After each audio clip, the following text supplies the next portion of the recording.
Another one? What's with these guys?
Hello, everyone, and of course, welcome to Red United TV. It's your boy Avorin Spicefield back at it again with another catch up. Some more Manchester United news that took place last week. As you know, we reflect on what took place the week before and we bring it up to the live stream show podcast, your weekly Manchester United news. And as you can see in the title, Andre Onana is injured. What does this mean for Manchester United? Does it mean Manchester United need to go and get another goalkeeper? Although we've already said that we would like him to be replaced. But hey, we'll see what happens. Andre Onana is injured. Alejandro Garnacho has rejected a move to El Nassr during the weekend. We're here to discuss it, as well as any Manchester United news that's currently circulating as we speak. I'm going to introduce you to the guys in the background. First of all, make sure you subscribe to Red United TV, smash that like button, share across all social media platforms, become a member of Red United TV. And remember, 10-minute likes. I'm going to introduce you to Ems. Jerome's will be joining us in a second, or maybe, or should I say a minute or two. But Ems is there in the background, ready to talk everything Manchester United. Andre Onana, his favorite goalkeeper. His favorite goalkeeper is up for discussion. Maybe shaking his head, but he's up for it. But again, first of all, big up Ems. What are you saying, bro? Nothing to stress about at the moment, you know. Season not started yet, but yeah, I'm good, man. But obviously, season around the corner though. It's getting close. It's getting extremely close. As you can see, the players are back in full swing training. Certain man's return. Certain players you didn't want to see their face return as well in training. What they were, you know, looking a bit big and strong. You know, the regime that they did off season. You could see someone like Casemiro last season or season ago. He looked like a Turkish version of a Casemiro. Now he's all ripped into muscles. I just don't know what's going on, but it looks like. What about the wheelie bin though? Who's the wheelie bin, by the way? Who do you think?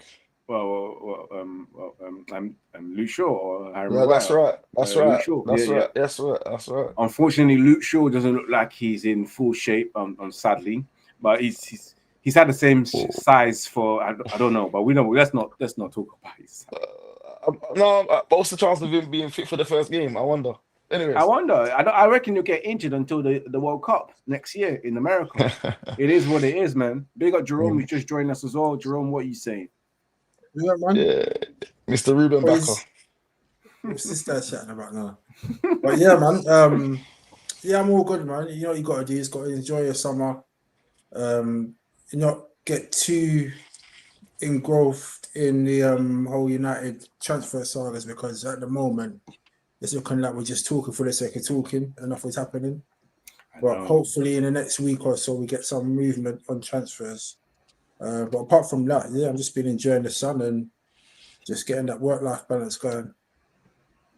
Exactly. So get your work-life balance sorted. Don't stress yourself over Manchester United too much. You know what I mean? Let's get straight into it because, of course, we've got Andre Onana, the topic of the show. You know, our favorite goalkeeper who causes us so much problems. Who we was hoping he will get sold this summer, but what Andre Onana has done is probably thrown himself down the stairs to avoid a transfer. That's what I'm getting at. You know, we know we was meant to get sold. He messed us up in the last game of the season in that Europa League final with that howler of a mistake. And then from there, I think everyone was saying that, nah, I fully checked out when it comes to Andre Onana. I want that scrub out of my club. He cost us dearly, massively as well. So many errors. But yet again, it seems like he don't want to leave. He's injured, apparently, according to the story that's come out. And the Telegraph has an article titled Manchester United could be forced to sign a goalkeeper after Andre Onana's injury. Ruben Amorim summer plan has dealt a blow as first choice stopper sustained a hamstring problem, making him a doubt for the start of the season. Also making him a doubt, no, not even a doubt. He will not be participating in the preseason. That means we'll have our second choice goalkeeper for preseason, Bayern there, and our third choice, Tom Heaton, who happened to sign a contract extension to keep him at Manchester United. Let's go straight into it. Andre Onana, what does this mean, this injury? Let's talk about it, guys. Hamstring injury. Andre Onana looks like he might be saying at Manchester United when we won him out. But or it could it mean that Manchester United are forced to sign a goalkeeper that's as way better than him that can do the job as well, because that can also be into consideration. It might not be a bad thing. It could be a blessing in disguise that Manchester United are forced to go and get a number one goalkeeper, or they might stick with Bayern as number two. Thoughts on Andre Onana getting injured? What does this mean for the Manchester United? Do Manchester United need to go and sign a new goalkeeper? That's what we're discussing. Guys, get yourself involved in the comments, everything related. Who wants to start the show off? Yeah, I can start. Go on.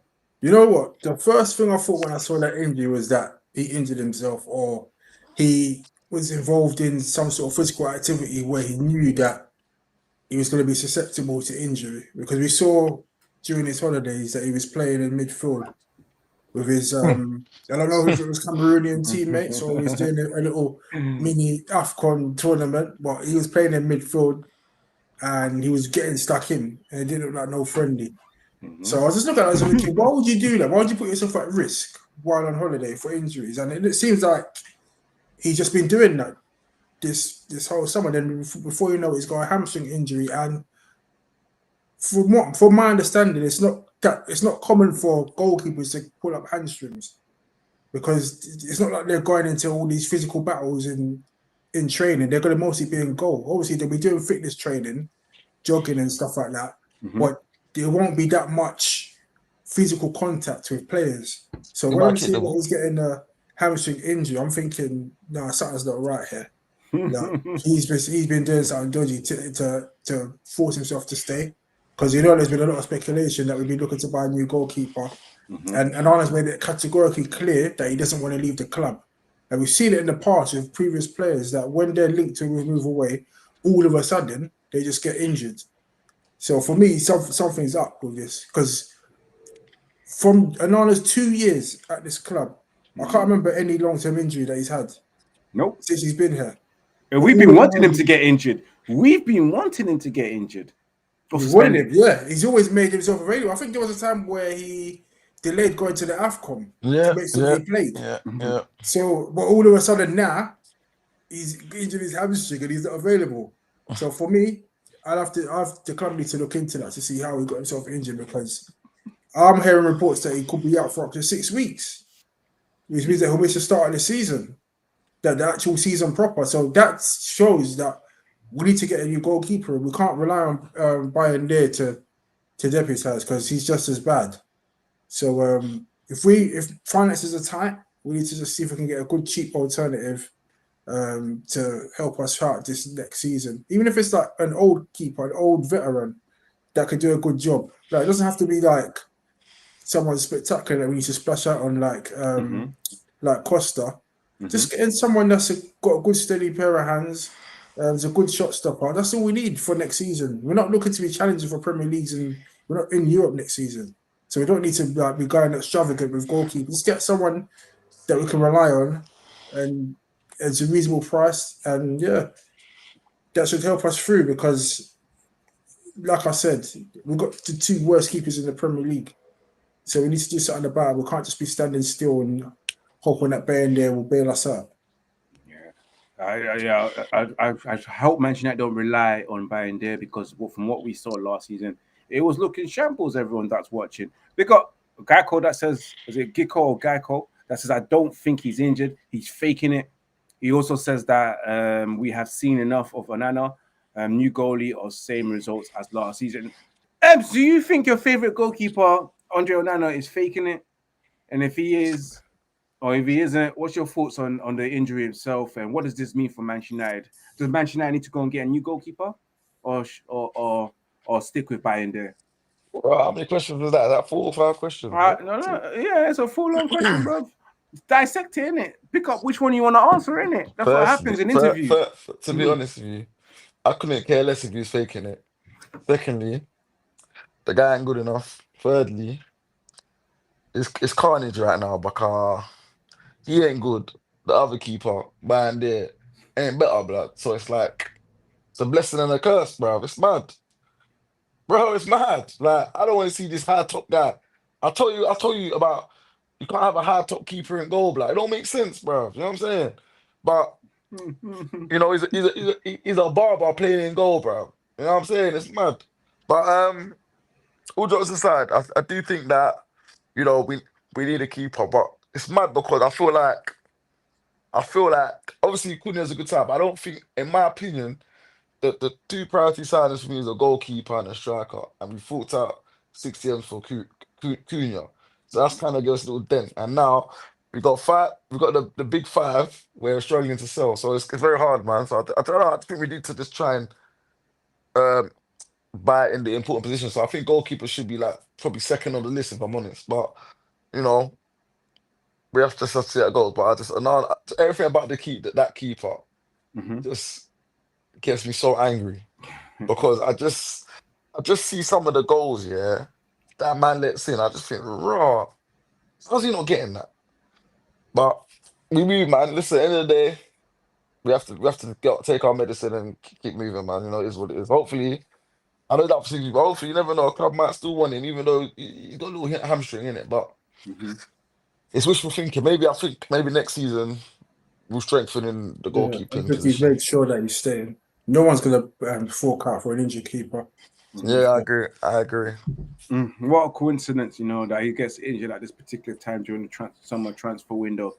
Do I think he's faking it? Obviously, all jokes aside, I don't think he's faking it, but I won't blame anyone if they feel like he's faking it because it's the transfer window, and a lot of Manchester United fans want him gone. So many Manchester United fans have checked out on Andre Onana, and some probably checked out on Andre Onana the season before. And those who gave him a chance this season, because they blamed the fact that the season before when he joined us, the defense wasn't consistent when we had so many injuries in defense. But this season, we've had our injuries in defense. But again, a second season with just howlers after howlers, like how many times? I even think the defense ain't even been bad. It's Onana, isn't it? I think when we've had to rely on the keeper, like man's getting packed from a corner, bruv, like stuff like that. The one against Nottingham Forest, the one against, I think the one against Liverpool. I think the one when was that the season before? There was a goal against Spurs as well, where they scored from the actual corner. No, that was Bayern there though, wasn't it? Yeah, no, Bayern there was. What happened with Onana as well? But no. But Onana kind of conceded a similar goal a week before that. Before I Bayern there. Yeah, that's what I'm saying. Yeah. So he got that one, and he got the one. Yeah, one annoyed me. I know I can't remember what game it was, but Liverpool. Cunha, I think Cunha scored from corner against. Oh yeah. Against him. Right, yeah. Yeah. Yeah, and I'm talking about the one Liverpool, yeah. Salah play, bruv, the ball was not in the corner. And man couldn't even get to it, bro. That's what I thought, raw.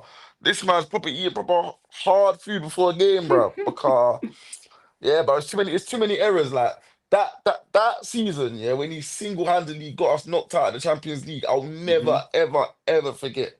Ever. I've never seen nothing like it. How can one man single-handedly get you knocked out, bro? I'm like, bro, I'm sorry. If I'm one of them man in the change room, I'm knocking him out, bro. I'm sorry.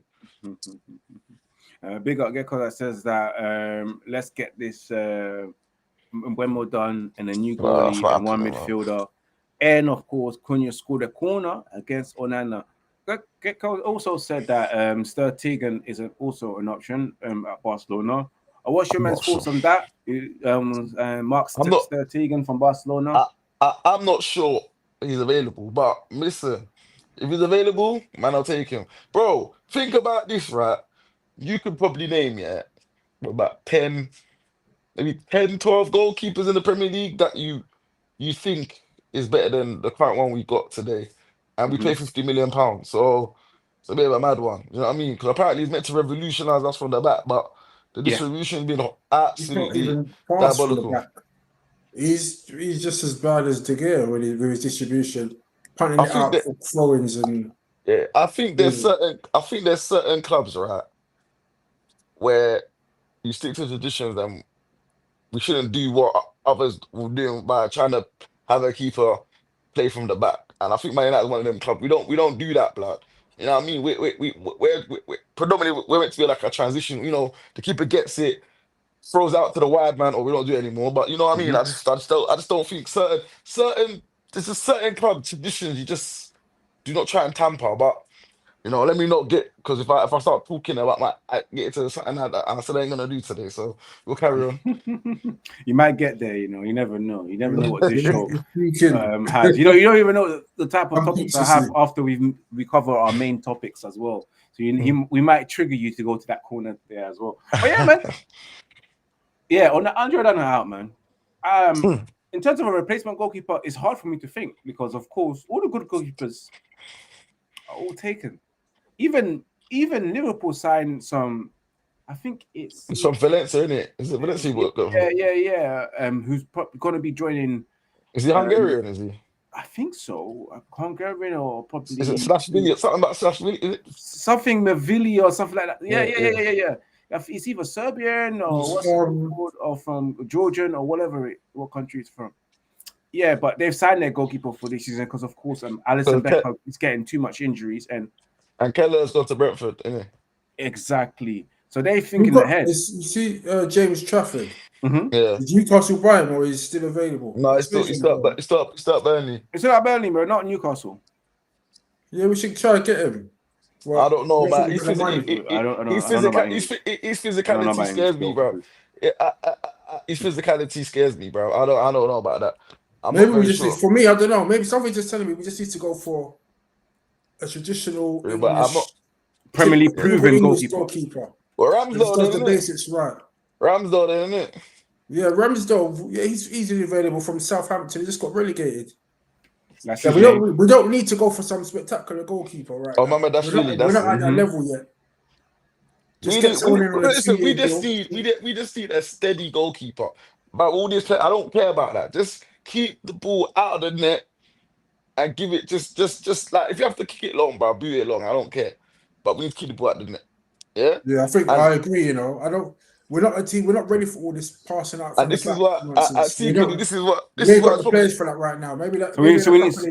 So basically, we need to do the basic rights. Get the basic rights. Yeah. This is why I'm saying, because I think secretly it's kind of a blessing we're not in the Champions League because we would have been an embarrassment. Yeah. You know what I mean? So as much as certain or the man should have got us to won us the cup, but I think us trying to get the Champions League, it would have been an absolute symbolic. Listen, I'll say this right now. It's a blessing in disguise that we never made it to the Champions League because we was never Champions League squad ready. We can't even get our bread and butter right. We 15th, bro. We finished 15th in the league. 15th, and for us to win that Europa League and get to the Champions League, it's another scam. It's another scam, and reality will hit us even harder if we was to qualify for the Champions League next season and not get out the group phase Okay, but and be out of Europe totally. this season coming up is so unpredictable, bro. Like Mm-hmm. we could potentially, be in a relegation scrap or mid-table or fight for the top 8 or 6, bro. Not top 4. I'm not saying that. So right now we're It like could an be anything unpredictable. right now. Yeah, it could be anything. Yeah, literally, we could be, bro. I'm so I've kind of, for me, I've kind of just accepted that it is what it is, kind of thing. Yeah, I probably have It a is couple what it rants. is when it comes Yeah, to I probably Manchester United. I probably have a couple rants, but I've kind of like, for me, I've already kind of written it off because I don't know what is the remit for this? Like, what is the remit? I don't know. Probably the reason why you're probably like, it is what it is, because this rebuild that we're doing, it's not doing any rebuilding. We've only signed one player, Yeah. and we'll take just like let me just get the comment of Geico said, we've only signed one player, and then why United are only focusing on one deal at a time, and Bremo's deal took taking like 7 weeks to be completed, while other clubs, I said in the group chat, other clubs are on their 5th signing, and we're stalling, and we haven't sold a player. And players who have been sold, and the money that we've been receiving is for players that we sold time ago that we're receiving add-ons from. Other clubs are making money for us. Bro, why don't we hijack Morgan Gibbs White? He'll do a good job for us. Why we hijack that from Tottenham? Why are we not doing things like that? We ain't got the money, man. That's a he's cheaper than release clause, isn't it? he's cheaper than Mbeumo though, isn't he? He's 60 million. Mm-hmm. Yeah, but there's even other players that's and he's a Man United fan. And he's a Man United fan. So I don't know, bro. I know you're not going to be bored of me saying this, but we should have pushed for Bruno to get sold. This guy will never let that go, man. I've been saying you know why? Think about it. £100 million that we missed out on £100 million for not beating Spurs. That could have been transferred over to selling Bruno and do a proper rebuild. We could have got 2-3 new signings with that 100 mil. And signing will give you straight cash, no installments, no Klarna. No Klarna, yeah. Straight cash, straight 100 mil in the bank, and you can just get to work. Now we're scrounging around, penny pinching Brentford. They're probably trying to get them to put it down by like 500 grand. Like it's ridiculous. Like 6-7 weeks. But if you would have sold Bruno for 100 million, do you not think other clubs are thinking, hold on, that man got money, bro. We need to put extra 5-10 million on top of what they we would have done that because we're desperate right now. We would have done it. We would have been like, 65. We would have done. It would have been like 65 M's for Mbeumo. Yeah, done.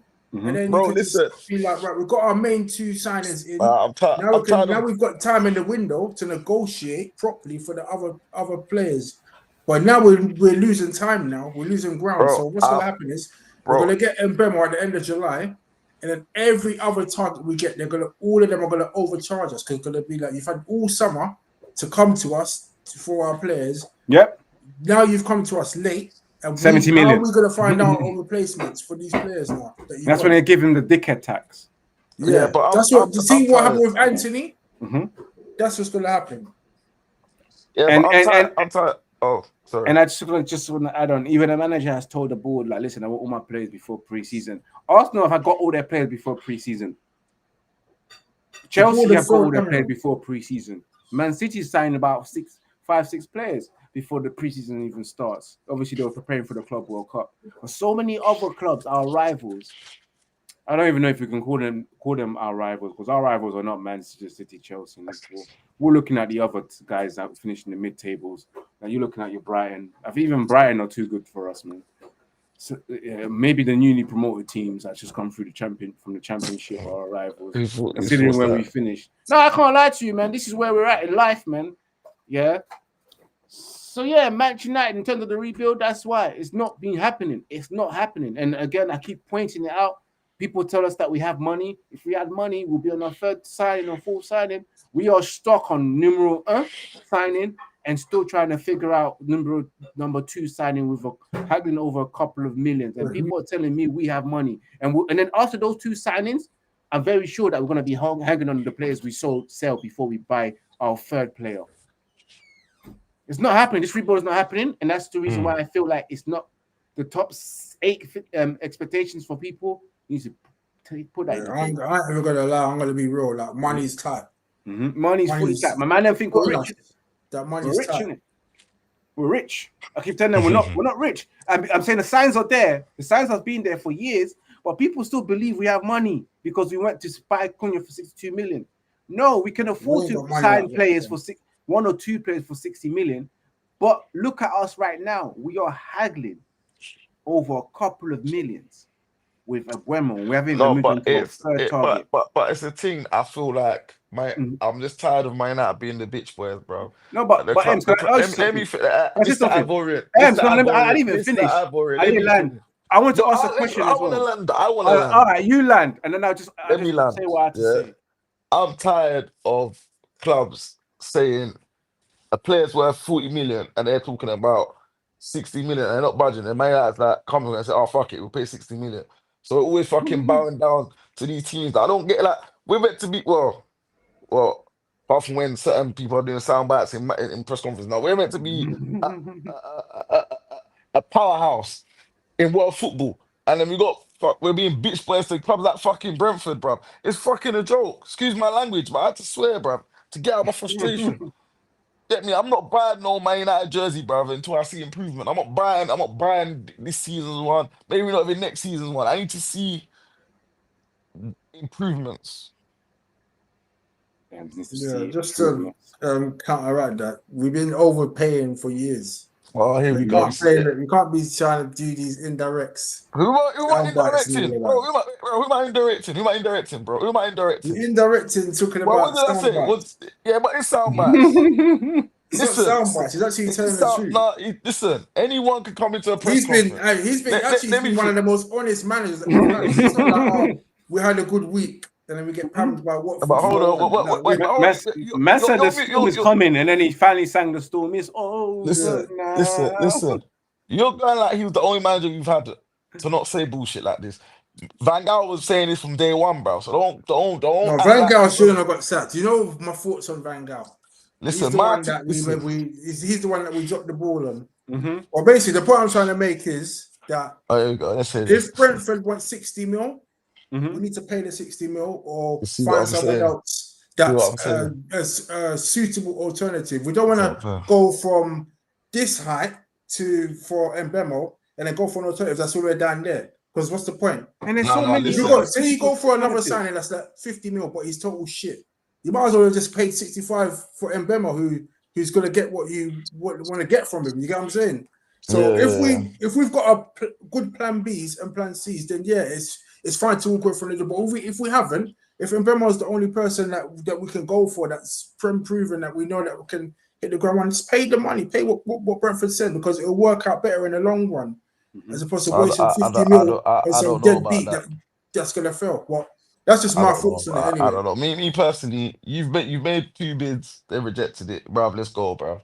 Yes, it's too far gone now. Let's go, bro. Let's go, bro. Put the final bid in. Listen. And can I say something? Why does it take 2 weeks to make the third bid? It's been 2 weeks since we last made our second bid, got rejected. And it's the way Manchester United moves so slow.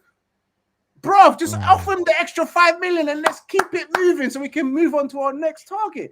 But I think it is. You know what I think it is? United ain't talking to Brentford. They've just put Brentford on hold. United ain't doing nothing right now.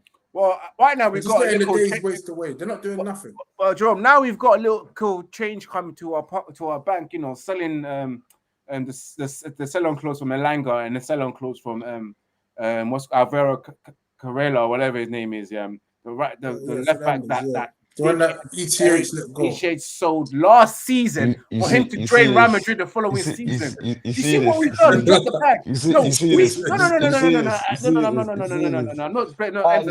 the venom for this man, but no venom for Ruben. No venom for Ruben. Come on.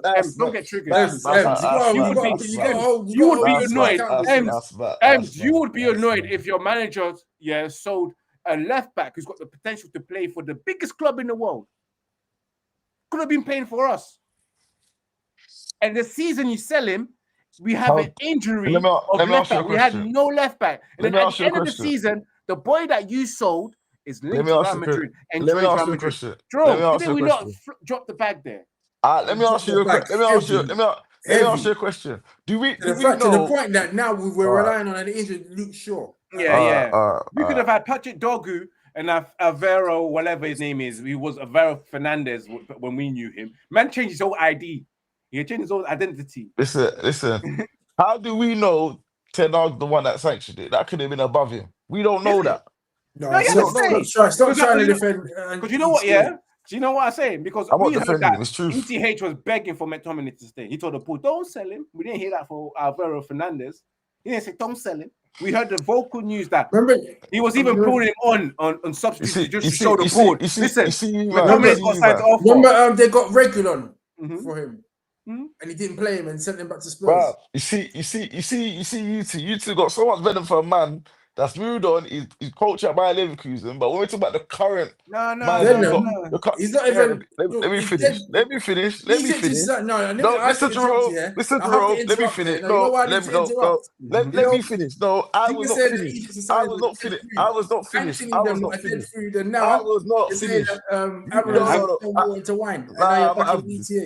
Tell your manager to come and buy these spots. I'm not happy. No, I'm not happy. I'm not happy because the fact is, you man got no venom for this man. Nah, I do. Especially the final. No, in the final, you were not. You man weren't even questioning the starting lineup, the subs, nothing. You don't just still saying, "No, it's on ETH." It's like, but it's also an execution. It's not just a manager starting lineup. The execution of the player will fall. You watched the game. You watched the game. No, Ems. Did they create anything? Did they get anywhere near we had one, the two, Spurs goalkeeper? 2-3 chances. We had a couple chances. Why didn't we take our chances? Bro, I don't know. Why is he starting Mason Mount? I might have been injured for 2 years. Why is he starting him? Why is he starting that really big? Decided to start Mason Mount. That's not a big enough excuse to blame that on our defeat. Chat says 11 players out on the field. Man, all that take me land, bro. You see what I'm saying? Man's still in the air, bro. People drone. You see what I'm saying? Landy, innit? No, bro. Listen, turbulence. He's on turbulence right now. I'm sick and tired.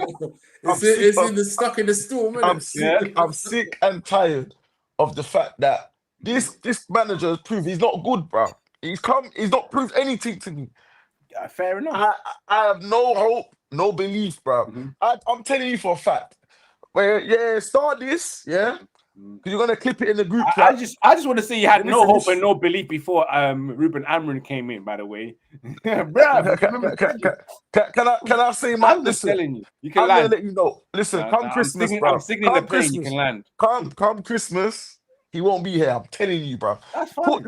Put that clip on this thing. I don't care. Christmas, he's out, bro. I'm telling you. That's fine, bro. Saying that means nothing at all.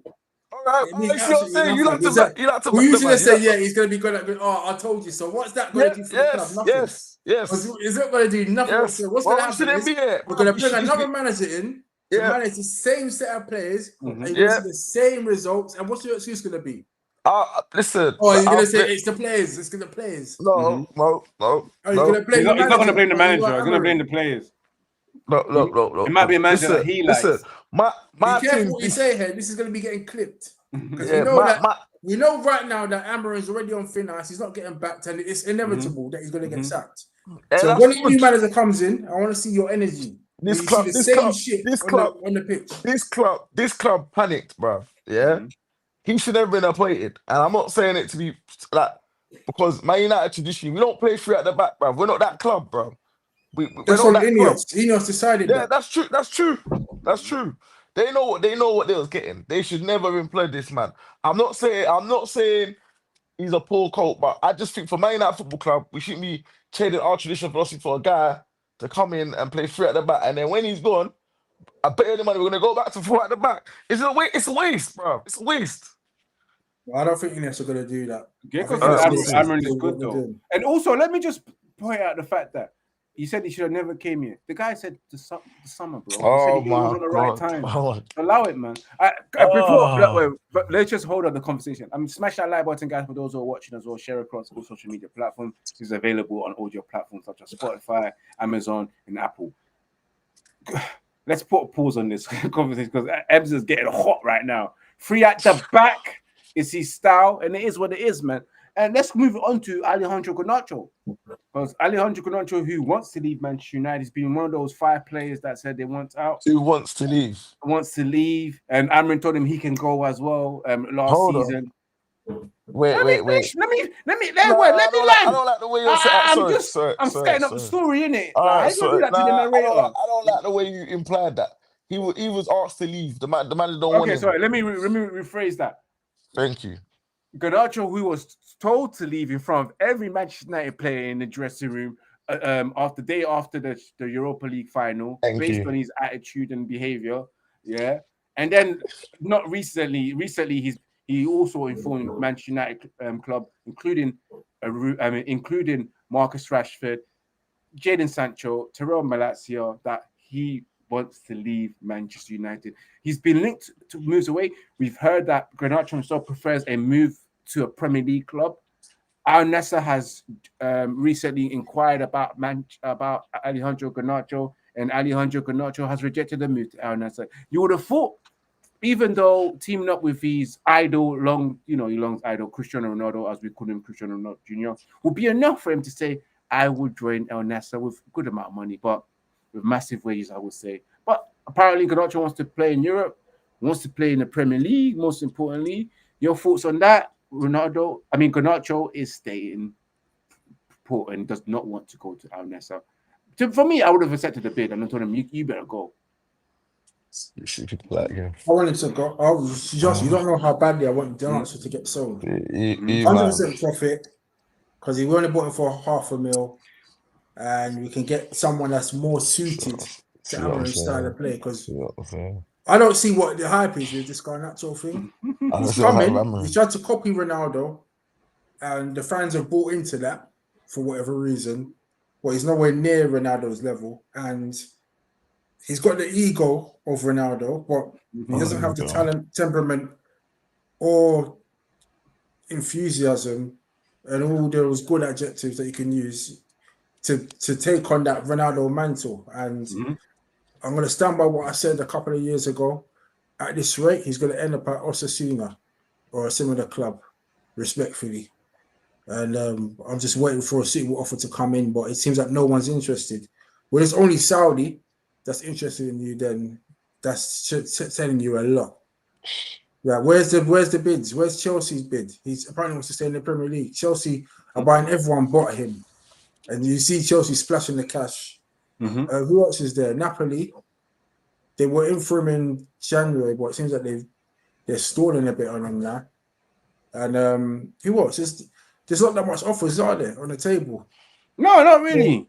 I'm not hearing any links to Garnacho apart from the Al Nassr. No one in the Premier League probably wants him. And his wages are low, $50K a week.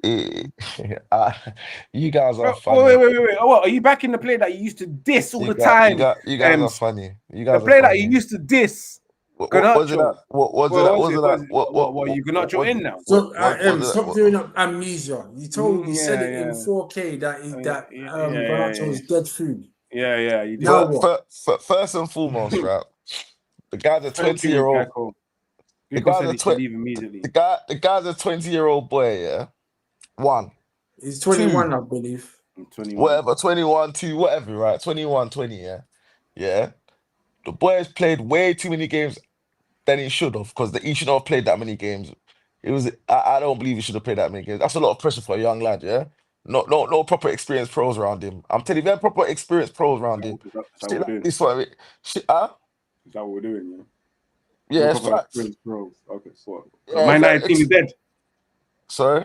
My night team is dead, yeah? No. Can I land? Can I land? I know you wanted to land. Yeah, let him throw himself in a hole. Go on, let's see what you got to say. Go on. But first, what I'm saying is no experienced proper pros. Because really and truly, there's certain things. Yeah. Can you define proper pros, please?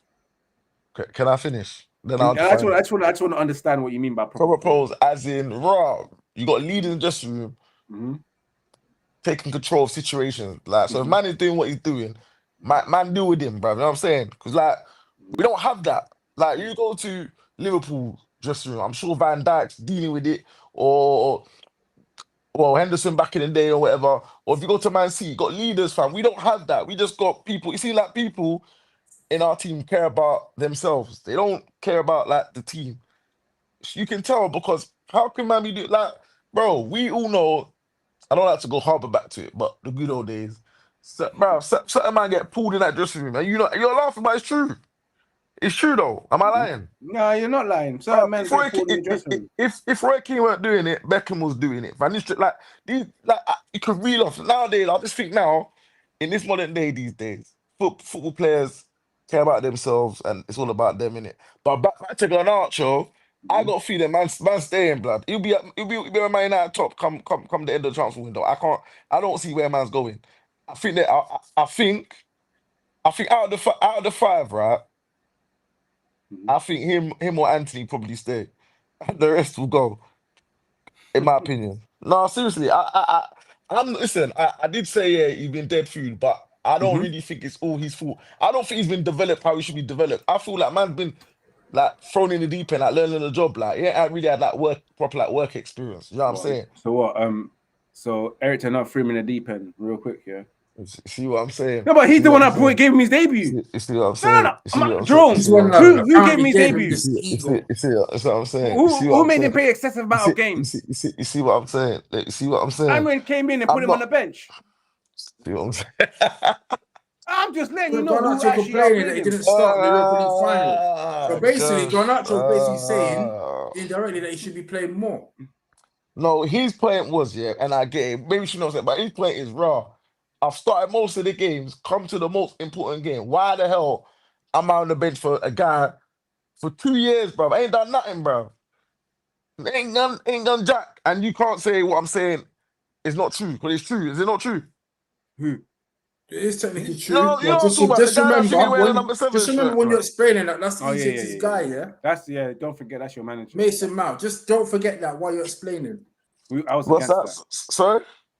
I said, don't forget that Mount is Egypt's guy while you're there explaining that he's done nothing for 2 years. Well, I believe the way Amarin's been bigging him up, he's not Amarin's guy, so let's not do that. Amarin's trying to just get confidence in the squad. That's not his. Stop it! No, stop it! You see. Is that not true though? Let me ask you a question. Let me ask you a question.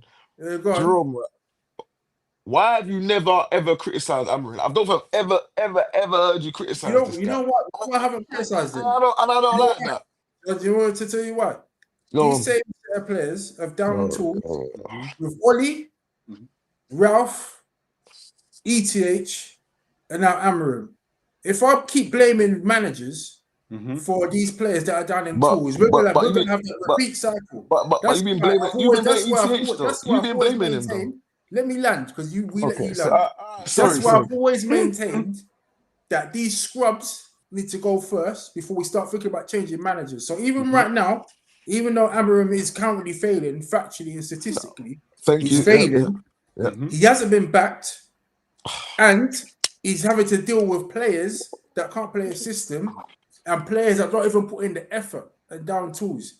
So that's all the recipe for disaster. So if you're talking Amarim out, you bring in another manager. What are you going to expect that manager to do with this set of players? Because don't forget, when we got in ETH, he came in with a good set of credentials.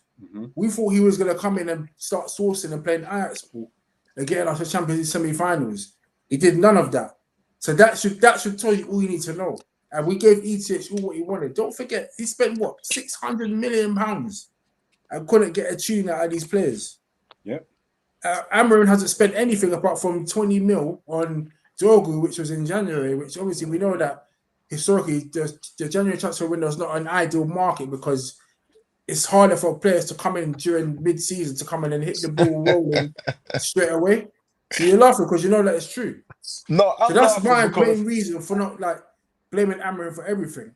Because I'm laughing with the club. Okay. The work's been run from top to bottom. And we've got players that only care about their paycheck rather than winning games. But you reckon that a new manager will come in and get top 6 with this same set of players? For me, I think is crazy.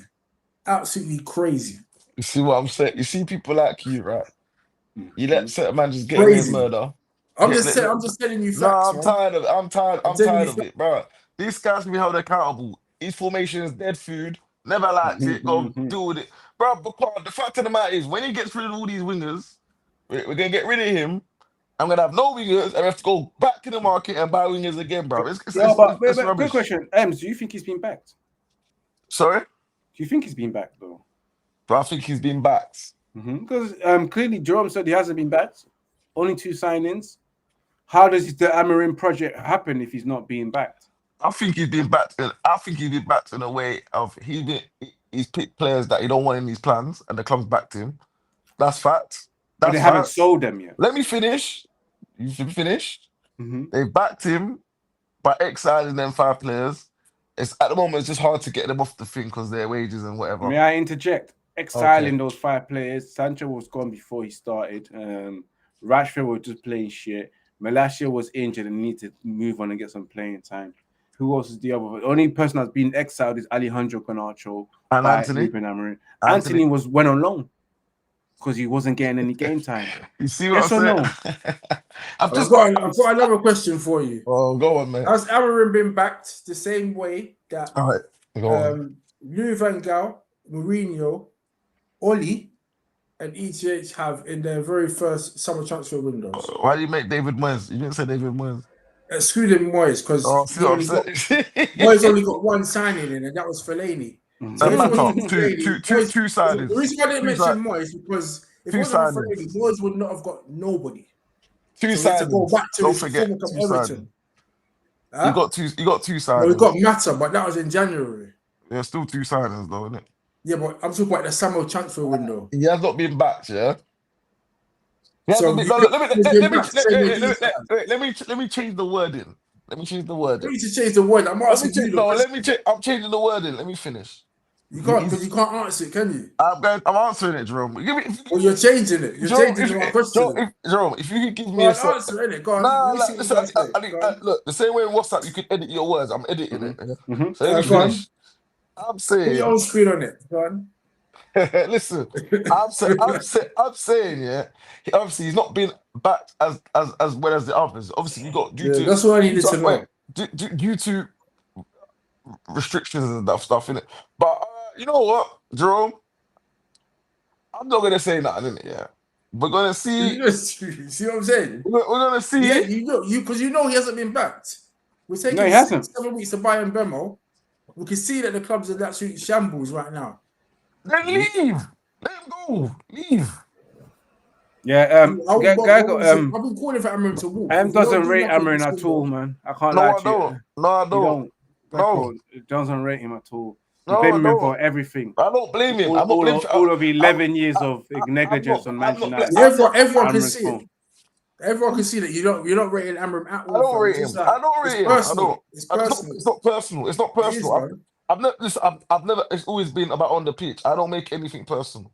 Listen, No, it seems personal to me, man. Yeah. Every day Amarin out. Where every we day, playing? yeah, that sounds personal, man. On holiday, on annual leave, holiday, bros, and Amarin out. That's personal, man. Listen, It's personal. listen. When Are you're you supposed trying to be to tell? lounging on your beach? Are you trying to tell me? bed, bro. Are you trying to tell me everything Amarin's done is right? Everything he's done has There's been certain right. things that he's done that's right. Okay. Yeah. Calling out players for who they are when they're trash. Okay. All right. Okay. Correct. Okay.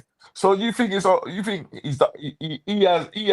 He's done everything he's right. Like right. Man is airing dirty laundry in public, bro. We shouldn't be doing most of it like that. Obviously, when Ragnick was doing it, I understand people weren't happy about it. But listen, this dirty laundry needs to be aired out so we can know in it. We need transparency. I've always said it before. Like the moment that Eric Ten Hag got sacked, it was a make or break for the Manchester United players to show us that whether they will sink or swim. And they showed me that they sunk. They never swam. You know, this was the perfect opportunity to show. No, let me land. I'm not finished. This was the perfect opportunity for any player to show how good they are. Especially if you call yourself a top player and you have that mentality and mindset to prove people wrong. That was the perfect opportunity to prove everyone wrong that no, we're not scrubs, we're not rubbish. It's just Eric Ten Hag that was rubbish. Yeah, we're actually good players. But they prove to us that they're not good players. Oh. They are still the problem. Under a new manager, there's still a problem. But if you don't get that, you never will, innit? Listen. Amarin's fault, innit? It's like going to work. It's clear to see. It's like going to work. It's like going to work. you're a manager and you're saying your staff members are shit. Do you think your staff members are gonna come and improve if you're labeling them that they're shit?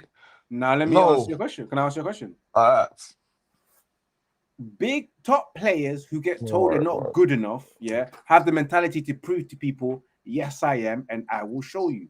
Winners and champions elect have been told their whole entire life that they're never going to make it. And they've always said to them, I will show you. They'll look at you directly in the eye and say, I will show you. I'm very sure someone told Ronaldo when he was young, you're never going to make it. And he looked at him and said, I will show you. I'm very sure when Ronaldo said in that interview at Manchester United, in the what's called Play of the Year, when they asked him who do you think who's the best player in the world, and they asked him, Rio and Anderson. I was there. What did he say? He said me, and people were laughing.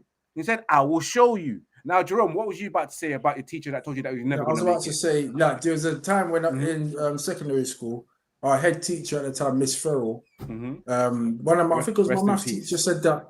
Yeah, rest in peace. Yeah, nice. I actually liked her. I knew her niece as well. Went to the same college. Well, basically, the story I was going to say is that you know, like when you're preparing for your GCSEs, they offer these extra additional classes after school to go to help you prepare. I think there was a maths and science class that was running, and I missed one of the maths class, and then I can't remember his name, but it was one of my teachers at the time. While Miss Farrell was walking past, I said, "Oh, you know, Jerome missed the class that I did yesterday." And then she was like, "Did he? Why did you go?" And I can't remember what reason I gave. It was just one of the ones where you finish school, you just want to go home, innit? And she just told us, "You know what? Because you're not taking advantage of these extra curriculum lessons, I hope you fail. I hope you fail in this subject." That's what she said to me, you know, on the staircase, going out to my science lesson. "I hope you fail." And in my head was like, I'll show these up. I didn't come to school to fail. Like being brought up in a tough background in South London, I'm like, no, you think I'm going to be one of these scrubs in the streets? I was like, no, and I showed them wrong, proved them wrong, innit? So that's the mindset that you need to have to relay that to football. That it's all in the mindset. Don't just be that taking everything that's said to you to heart. You got to be strong-minded. You got to have the right mentality to succeed in life, because not everybody is going to agree with you, and not everyone is going to pick you up. There's going to be some jealous people or some people that you don't like, and are going to say negative stuff about you and towards you. And it's up to you how you manage that. So you can't be like, "Oh yeah, this person says I'm shit," or "this person says I'm not performing, so I'm just going to just not perform." Yeah. Show them, prove them wrong. Show them, be a man. Don't be resilient. A wuss, just crying and soaking in a corner. That's what we have. A bunch of pum-pums. I've always said it before. A bunch of PUSSIES. It's tight. You got. You're right. We got a bunch of pussies in our team. It's tight to his mind. Just crying on social media. It's tight to every time they don't get picked. Yeah, we don't need them type of players there. We never used to have those type of players there. We used to have winners who, when they get criticized, they say, "I will show you that I'm better than what you think," and go to a training pitch and start working hard at their game. And again, like I said before, these players showed us that they're not strong, they're not men enough to take the criticism and work on their game and show us that they actually are good, that they deserve to be Manchester United players. Them can't bang their chest and say, "Oh, we are Manchester United." No way. All these men do is run on social media and start cry. Oh, the manager never said good morning to me. The manager told me that I was never going to make it. Yeah, you get me? The manager told me to leave the club. I'm going to show him that I'm good enough. No, I'm not. No, I'm not. I'm going to go cry to my mom and go to my brother. I knew this is going to be like It is what it is, man. Big up to those who tune in right now, man. Smash that like button. Before we end the show, man, final thoughts of the man them. Hopefully that Manchester can finally sign Mbeumo by the end of this week. That's my final thoughts, because this is a joke. This is an absolute joke. We are going into our first game in preseason, Leeds. For those who are watching, I will be doing a watch along for that, for the Leeds friendly at 1:45. I think the kickoff's at 2 p.m. So make sure you tune in on Red United TV for the watch along. It's been a while since I've done a watch along. I'm looking forward to it. But yes, we are a week away from our first preseason game, and Ruben Amorim hasn't got all of the players that he wanted for preseason, which he told them, and he told them that he wanted these players sold before preseason starts. And yet again, the club has failed to back this manager. I hope everyone that's watching right now understand what I'm saying. I hope Ems is understanding what I'm saying right now, because what I'm seeing is a manager not getting backed, and it might be a horrendous start of the season. I'm not adding because we're nothing to moving this. slow in the transfer window. I'm not adding nothing Transfers to in this. and transfers out. And final thoughts, Jerome, before we get to Ems. Yeah, right now, all I can say that is hopes and prayers that we get a couple of signings in over the next week. Because we need bodies in for pre-season. There's no point doing pre-season with the same set of players as last season.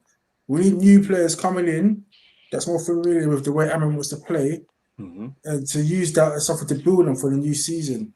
I hate the fact that it looks like we're going to buy players when the season's already started and expect them to just slot straight in and start performing. It's not fair on the manager, and it's not fair on the player. So I'm just hoping that we could just do deals where it just takes a couple of days. But knowing this club, they're going to drag out every single negotiation into the start of the season. But I hope I'm wrong. I'm just trying to be as optimistic as I can be, knowing that the season hasn't started yet and there's still time. Because I know there'll be some people saying, "Oh, stop panicking, it's still time." But this club just moves too slow. So that's why people are starting to panic. But hopefully, as I said, by the time we fly out, let's hopefully get Mbemo in, and then hopefully one more player. Yeah. And Ems, what about you, man? Final thoughts. I was tired of this flipping Hardy Boys, Dudley Boys tag team shit you two were doing. But my thoughts is So your tag team partner to turn up every week, and you turn up with him in it, and then it's a goal. It's not my fault that me and Jerome are consistent. Yeah, we're just consistent. We're not flip flopping every week. I'll continue this chat in the group chat. But anyway, I just think we got to be positive, even though it is what it is, isn't it? But yeah, just get what we need and hopefully start the season well. But that's pretty much what I want to say. There you go, guys. That has been your catch-up podcast. We are done until next week. And remember, like I said before, I am live this Saturday at 1:45 for the Manchester United versus Leeds friendly pre-season first game of the season. Hoping to see Cunha will make his debut and probably score some goals. Sadly, we'll be seeing some players that I was hoping not to see this season coming, but they will be there. It is what it is, guys. Guys, let me know what your thoughts of today's show. For those who are watching the playback, throw your comments in and let me know what you'd like to see going forward. And remember to become a member of Red United TV by clicking on the join button and selecting a perk that suits you. And remember, this will be available on audio platforms, Spotify, Apple Music, and also Apple Podcasts and also Amazon Podcasts as well. As always, like I said before, as we end, try to keep it united as much as you can, even though it's hard for all of us right now with one signing in the bag. But always remember to keep it Red United as it is. Peace, love. We will see you next week. Peace.